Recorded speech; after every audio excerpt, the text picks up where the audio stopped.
उस वक्त उनकी उम्र 50 साल थी। वो बैंक में एमडी की पोस्ट पर कार्यरत थी, लाखों में कमा रही थी। लेकिन फिर एक दिन अचानक फैसला लिया और नौकरी छोड़ दी।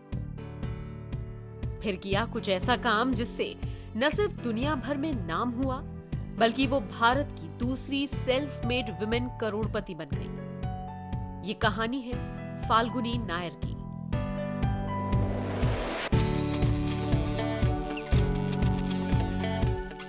आपने नायका का नाम तो सुना ही होगा।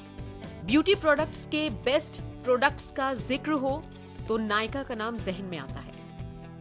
नायका इस वक्त लड़कियों की पहली पसंद है। बड़े से बड़ा ब्रांड आपको नायका पर ही तो मिलता है। हम नायका का प्रमोशन नहीं कर रहे हैं, बल्कि आज हम आपको नायका की ओनर की वो कहानी बताने जा रहे हैं जिससे यकीनन आप प्रेरणा ले सकते हैं। सोचिए, जिस उम्र में कोई भी शख्स रिटायरमेंट को लेकर तैयारियां कर रहा होता है, जिस उम्र में ठहराव और स्थिरता की बात की जाती है, उस उम्र में फाल्गुनी नायर ने वो कारनामा कर दिखाया जिसके बारे में कोई कल्पना भी नहीं कर सकता। आज नायका पर 2000 ब्रांड्स के 2 लाख से भी ज्यादा प्रोडक्ट्स मौजूद हैं। 40 शहरों में लगभग 80 स्टोर्स हैं और ये सब कुछ हुआ फाल्गुनी नायर की जिंदा दिली और मेहनत की वजह से। ये बात है साल 2012 की, जब फाल्गुनी ने स्टार्टअप नायका की शुरुआत की। आज आलम यह है कि ये देश में ब्यूटी प्रोडक्ट की टॉप ई-कॉमर्स साइट में शामिल हो चुकी है। आपको जानकर हैरानी होगी कि बॉलीवुड के बड़े से बड़े स्टार्स भी नायका पर ही भरोसा करते हैं। इसीलिए अपने प्रोडक्ट्स भी नायका के जरिए ही सेल एंड परचेज करते हैं। नायका में फाल्गुनी और उनके पति की 54% की हिस्सेदारी है।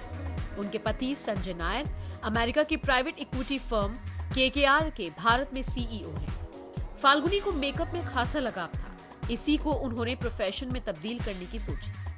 उन्हें इसकी प्रेरणा भारत की महिलाओं से ही मिली, जो अपनी खूबसूरती को निखारने के लिए जतन करती हैं। इसके अलावा वक्त वक्त पर उन्हें कई लोगों ने इंस्पायर किया। वो बताती हैं कि बिजनेस में इन्वेस्ट करने के लिए सबसे पहले फंडिंग उनके पति ने ही की थी। आपको बता दें, नायका ने साल 2020 में निवेश के जरिए करीब $100 मिलियन से ज्यादा का फंड जुटाया। अभी इस वक्त नायका की मार्केट वैल्यू $4 अरब से भी ज्यादा की है।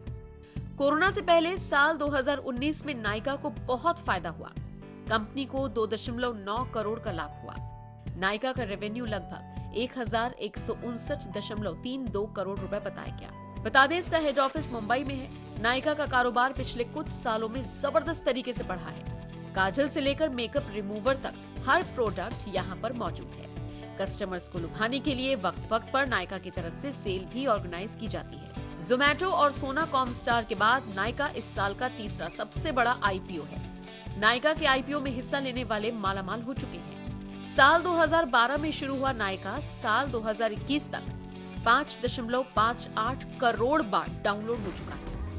वित्त वर्ष 2021 में नायका को 61.9 करोड़ का प्रॉफिट हुआ। आने वाले वक्त में ये प्रॉफिट तेजी से बढ़ने का अनुमान है। खैर, एक अच्छी खासी नौकरी छोड़कर नया स्टार्टअप करना और फिर उसे एक बहुत बड़ा ब्रांड बना देना वाकई बहुत ही बड़ी बात है। फाल्गुनी नायर ये साबित करती हैं कि age is just a number. आपको ये कहानी कैसी लगी? कमेंट करके अपनी राय हमें जरूर दें।